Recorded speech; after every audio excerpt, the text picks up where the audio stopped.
শোলক, একটা কথা মাথায় রেখো, তোমার দিদি কিন্তু তোমার আসল শত্রু নয়। তোমার আসল শত্রু হলো আঁচল মুখার্জি, আমার মা প্রিয়দর্শিনী মুখার্জি। তোমার উপর আবার আক্রমণ হতে পারে, আবার।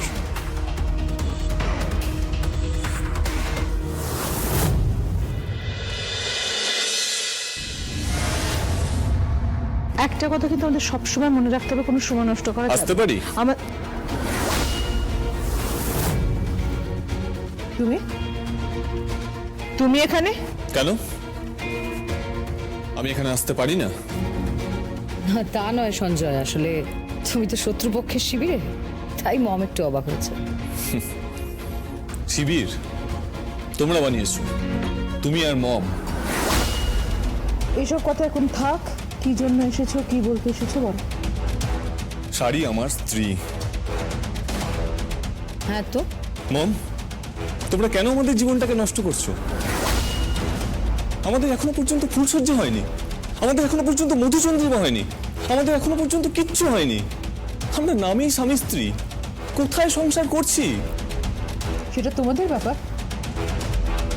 না মম, এটা আমাদের ব্যাপার নয়। এই শাড়িকে আমি চিনি না, তোমরা ওর ব্রেন ওয়াশ করেছো। তুমি আর দিদি ওর মধ্যে হিংসের আগুন জ্বালিয়েছো, ওকে আর ওর বোনকে তোমরা আলাদা করেছো, আর নিজেদের স্বার্থ সিদ্ধির জন্য তোমরা ওর ব্রেন ওয়াশ করেছো। Shut up Sanjay, shut up. নিজের এখন আর কিচ্ছু করার ক্ষমতা নেই, তাই মা আর দিদির দিকে আঙুল তুলছো।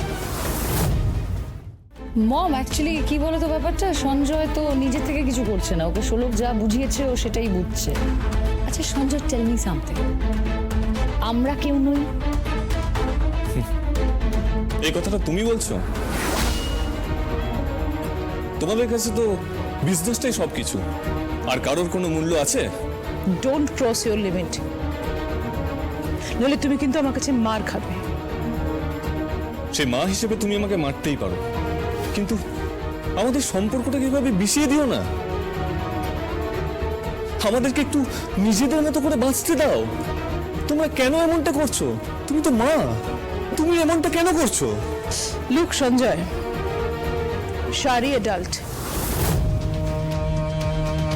ওর ভালো মন্দ ও নিজে বোঝে, কি করা উচিত না উচিত ও বোঝে।